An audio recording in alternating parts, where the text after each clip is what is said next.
Welcome. Thank you for taking the time to listen to our report today. I'm Holly, and to my right is Pippa. We were some of the national finalists of the Kids Lit Quiz 2015. The Kids Lit Quiz is an annual literature competition for children aged 10 to 13. It puts readers onto the stage and lets them compete for fantastic prizes, such as going to Florida or New Zealand, which we narrowly missed out on. While surfing the web and otherwise being glued to smartphones, it takes up a considerable amount of leisure time. There are more and more ways to get one's fill of their favourite shows nowadays.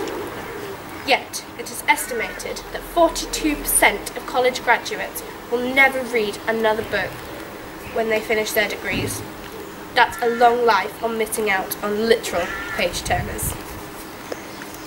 If you had to calculate how much time you spent watching TV per day versus reading a book, what would your totals be?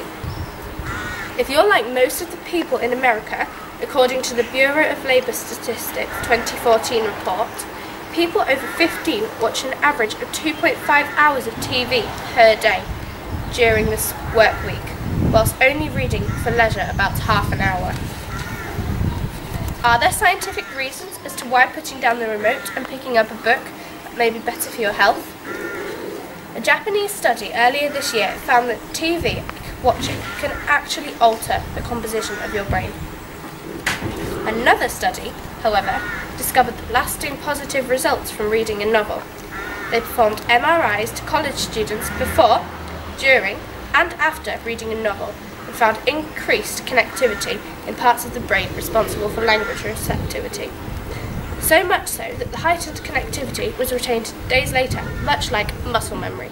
Thank you. What else can reading do for the mind? Dr. Gregory Burns of Emory University stated that, at a minimum, we can say that reading stories, especially those with strong narrative arcs, reconfigures brain networks for at least a few days. It shows that stories can stay with us. Profound implications for children and the role of reading in shaping their brains. Pretty profound indeed. With most 15 to 19-year-olds only reading for about half an hour per day compared to 2.6 hours of TV, and 75 or older folks reading for an hour per day, yet only 4.4 hours of TV. Perhaps tipping the scale towards paperbacks could make a bigger dent in our overall stress levels. Sure, unplugging from the day in front of the TV can feel like it's just what we need. But what if we really unplugged and instead had picked up a good book? With websites such as Goodreads and What Should I Read Next on our sites, this can become a non-virtual reality. Good books last. Video games and computer games quickly go out of fashion. Technology makes us lazy. Computers, films and videos are dumbing down culture. Thank you for listening to our report today. Maybe next time you go to reach for the remote, you might reach a little bit further and reach for a book instead. Thank you. Now go do interviews with various members of the school. I'm here with Mr. Hale, the head teacher of Caister Grammar School, and I'm going to interview him about reading. Now, Mr. Hale, do you think you read enough? Well, I do read quite a lot, but I don't think I read enough. Sadly, I read the daily newspaper, I read the Guardian newspaper, I peruse other newspapers during the day. I read quite a lot of online news and information, and I read fiction. Okay. I read novels, and I read other books. Okay.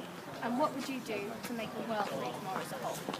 To make the world read more, I think you need to encourage children younger, at as young an age as possible, to enjoy reading. So that's to take as much opportunity as you possibly can, to encourage them with books that begin with images that can help to bring stories alive, and to encourage them to access further reading as they grow older on subjects that they enjoy, and as said by one of the girls here, to update the books in the library to make sure that books are relevant, current and topical. I'm here with Imogen, and she was part of the Lit Quiz team as well. We are now going to do an interview about reading. Now Imogen, do you think you read enough? Yes, because every this year I'm trying to read 50 books.